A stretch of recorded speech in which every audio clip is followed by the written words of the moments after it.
upper90studios.com. Fantasy Premier League tips and cheats.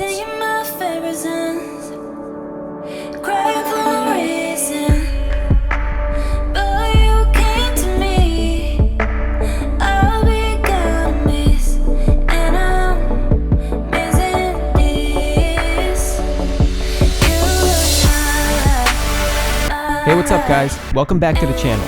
Today I'm going to show you the step-by-step lineup construction process from my first draft team. I'm coming off my best ever season with an all-new strategy, and I can't wait to show you my new video starting with this one. I'm going to build my first draft team from scratch so you can see my thought process live in real time. I'll reveal the must-have players to trust at the start of the season, and I'll also show you how to make cuts in the squad to afford premium players like Sterling and Kane. All the top FPL tips to give you a competitive advantage. Some of you may know me from the fantasy blog at upper90studios.com. My name is Bruno Batista. I've been playing Fantasy Premier League since 2007. I'm fortunate to have built a record of finishes in the top 1 to 2% for over a decade.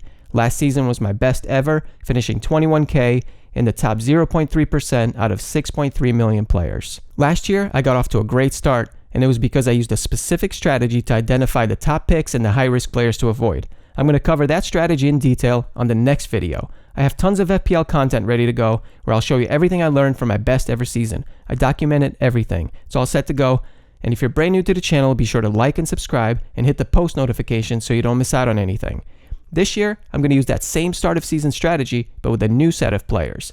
All of my drafts will consist of different combinations of these new players that I'm going to show you now. So let's get right into it. My first draft, team selection. We're going to begin with the goalkeepers. The two main goalkeepers in my drafts are Pickford and Ryan. When there are two players vying for the same position on my team, I usually begin by selecting the strongest one, then I'll make cuts when forced to. So for the starting spot in goal, Pickford is first choice over Ryan in my drafts. Everton was strong defensively at the end of last season, and they have the best starting fixtures from a defender standpoint. I'm also keeping a close eye on Ederson, especially if he becomes a popular choice with strong FPL managers. One concern is his starting fixtures against attack-minded teams: West Ham United away, Tottenham at home, Bournemouth away. The images I just showed you with the team ratings are from our free fixture difficulty cheat sheet, available only to email subscribers. Go to upper90studios.com, click the fantasy tab at the top, and you'll see the sign-up box. Now for the defenders. My top picks are Robertson, Luka Digne, PVA, and Ake. Robertson, Digne, and PVA are attack-minded fullbacks who contribute goals, assists, and bonus points.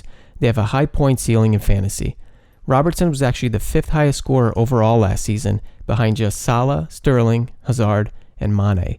When you think of the price difference between these players and Robertson, you can start to see the value in defenders, especially at the start of the season when funds are limited.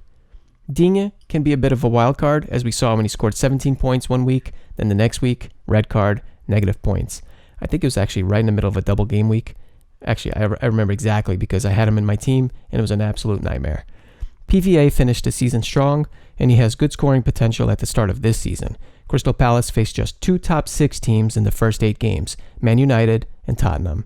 I also like that I'm not seeing PVA on many drafts, so he's a bit of a sleeper with low ownership. What I like about Nathan Ake in FPL terms is his threat from set pieces. He reminds me a little bit of Van Dijk in the way he attacks corners and fights for loose balls in the box. Except he doesn't come with a price tag. Ake is $5 million, Van Dijk comes in at $6.5 million. Speaking of which, Van Dijk also makes the cut in my player pool, and you'll see him swap in and out of my drafts. But for now, I'm choosing these 4 starting defenders. Moving on to midfielders. Mo Salah. Captaining Salah at the right moments last season was huge for me, especially when popular FPL managers on Twitter and Facebook steer their followers away from him, like at Christmas and for the triple captainship. I use Salah almost like a differential at those key moments. And part of my new strategy is to target strong FPL managers, FPL influencers. I can build safeguards in my squad, but this also allows opportunities to go on the attack, as I did with Salah, and I can make big leaps up the rankings. Studying my opponents was something I never tried until last season, and I feel way more confident now with this change. I'm going to do an in-depth explanation of this strategy in a new video coming soon, so stay tuned. The only concern I had with Salah this season was Egypt in the Africa Cup of Nations, but they were knocked out early, so he should have plenty of rest ahead of the new season. I want to give a shout out to my friend Vinny, one of the best defenders I ever played with. He warned me about the key players who may need extra rest at the end of preseason. Sadio Mane is one to keep an eye on with Senegal. Next up is Wilfried Zaha. Rumors he could be off to Arsenal, and that might change things if he has to adapt to a new club. Remember, his move to United didn't work out so well. Milivojevic is another option for this position in my squad. His deeper positioning away from FPL points is a bit of a concern, but with VAR in the Premier League this season and possibly more penalties, he makes the cut in my player pool. The question is, what happens if Zaha leaves Crystal Palace? Will they draw as many penalties and free kicks without Zaha running at defenders? So, for now, Zaha's first choice over Milivojevic. Now, at this stage, I have a big decision to make. Do I want another premium player like Sterling or Kane in addition to Salah? Can I squeeze in all three? I already know that having all three of them forces me to draft a weak player into my starting 11, and I'm not really feeling that at this moment. But I'm also not ruling it out completely, so I'll share that draft with you later in this video. Let's start with a Kane draft. Harry Kane, Aston Villa at home, opening day. I'm going to need a big couch to hide behind if I don't have him in my team. Game week 2 is a harder one to predict. He's away at Man City. Still early in the season, teams are trying to find their rhythm, build some momentum. And don't forget the Champions League quarterfinal just a few months ago. 4-3, 7 goals. Same fixture that Kane will face game week 2, but obviously it's a completely different context. That was a must-win Champions League game. This is a league game early on in the season. It's possible that both teams could settle for a point, but it's also dependent on the result from opening day. Then I want Wilson. I've seen many drafts with Josh King instead of Wilson, and it's worth giving it more thought because of the introduction of VAR in the Premier League. King is on penalties, but for now, Wilson is my first choice. 2 more midfielders come in, Sigurdsson and Fraser. Nailed on starters, good fixtures. These are the types of players I trust at the start of the season. Siggy is actually coming off his best ever season in FPL, 182 points from 13 goals and 6 assists. Only Hazard had more shots and chances created last season. He's also on penalties for Everton. Ryan Fraser, excellent chemistry with Wilson. He created 28 big chances last season, 10 more than Hazard. I was going to make a joke about Real Madrid getting the wrong player, but I'm not doing it.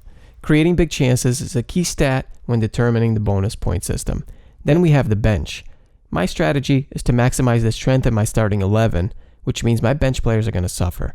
The risk is it relies on all my starters being first choice regulars for their teams. If they don't start, I don't have much cover. But it's also strategic in that with limited funds at the start of the season, why would I allocate more funds to the bench at the expense of my starters? As I increase team value throughout the season, I can improve the depth of my squad. That's another reason why I like to use the bench boost chip later in the season, because it buys me time to build team value and strengthen my bench. So income in the bench players. None of these players are concrete picks at this stage. I have more research to do. There's still a lot of preseason to be played. So that's a complete first draft team, which I'll call Kane 1 442. I have 8 of these drafts in total. Now check this out. Let's say I'm not really confident doubling up on Everton at the back. I can easily swap out Pickford for Ryan, which allows a move from PVA to Van Dijk. Nice and easy, 2 Liverpool defenders. This draft is Kane 2 442. Keeping Ryan and Van Dijk at the back, I can now interchange Siggy with Jimenez and switch to a 4-3-3. If Wolves can cope with the Europa League this season, what's the gap between Siggy and Jimenez? 182 points versus 181 points last season. Actually, Jimenez is 0.5 million cheaper, which means this draft can start this season with money in the bank in case things go wrong. This draft is Kane 433, 0.5 million in the bank. I have 2 drafts with Sterling. Here's the first one. So I'm deselecting Kane, Hayden, Jimenez. So Sterling, Jimenez. I'm stuck. I have 4 million left in the bank, but the cheapest forward option is 4.5 million. It's a little different from the Kane drafts because Sterling is 12 million this season. Kane is 11 million. So if I pick Sterling over Kane, I have to make a cut somewhere in the squad. And the position I'm looking at is at the back, Van Dijk. If I swap him out for PVA, now I have 0.5 million remaining, which means I can reduce the risk of triple Bournemouth by switching out Fraser for Siggy. I'm always working with the same group of must-have players, but I can't pick my first choice every single time, so I find a compromise with the next best alternative. This draft is Sterling 1 442. Now this one is super interesting, unlike anything I've ever tried before, but I'm giving it strong consideration this season. Going back to my first choice keeper, Pickford, So what if I play with these two positions? Who's the better value? Siggy or Van Dijk? This one has 5 starting defenders and 3 midfielders. I'm going to call it Sterling 2-5-3-2. Next up is the first draft I came up with purely on instinct, and that was with Kevin De Bruyne instead of Sterling, no Kane. De Bruyne had some injury problems last season, so I'm keeping a close eye on him this preseason. For this draft, you'll see my thought process with my movements on the screen.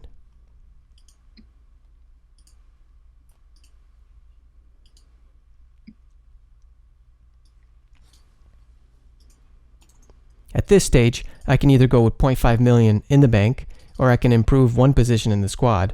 Reed can be upgraded to a 4.5 million defender. Maybe I want to draft without Zaha, so I can put Frazier in his place. That's my first draft this season, KDB 442.